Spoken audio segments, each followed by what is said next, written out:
Hello বন্ধুরা, শুভ সকাল। আজকে আমি গীতা পড়ছি। এখন স্কুল ছুটি আছে, আর স্কুল ছুটি থাকে না বলে আমি ভগবদ্গীতা পড়তে পারি না। চলো, এখন আমি গীতা পড়ছি, ভগবদ গীতা। পূর্ব লিখিত এই সমস্ত অবতারেরা ভগবানের অংশ অথবা তার অংশের অংশ বা কলা। কিন্তু শ্রীকৃষ্ণ স্বয়ং ভগবান। তাই শ্রীকৃষ্ণই আদিপুরুষ, পরমেশ্বর, ভগবান, পরম তত্ত্ব, যিনি পরমাত্মা ও নির্বিশেষ ব্রাহ্মণের উৎস। ভগবানের সম্মুখে আত্মীয়স্বজনের জন্য অর্জুনের এই শোক অনন্ত অশোভনীয়। তাই ভগবান তার বিস্ময় প্রকাশ করেছেন।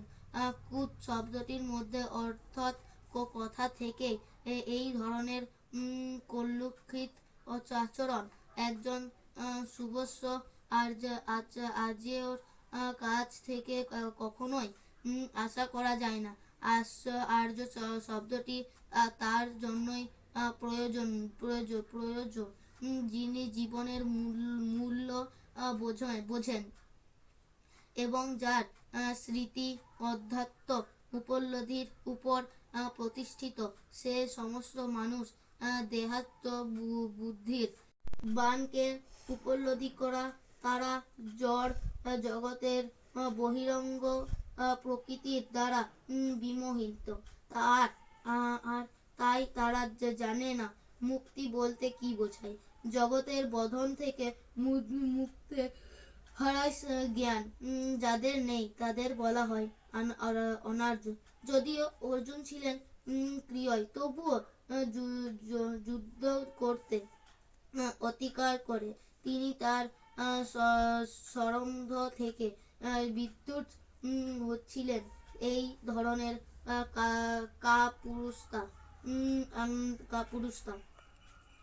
অনার্সের জন্য মানানসই কর্ম থেকে থেকে এরকম এরকম বিচ্যুতি অধ্যাত্মের জীবনে অগ্রসর হওয়ার পক্ষে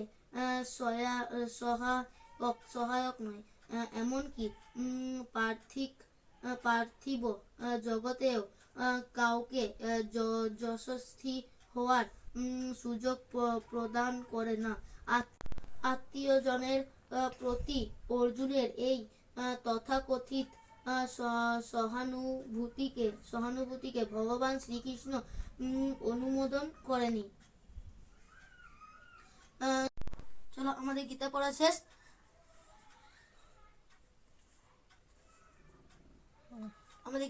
শেষ। হলো। এখন এইখানে আমাদের সমাপ্ত।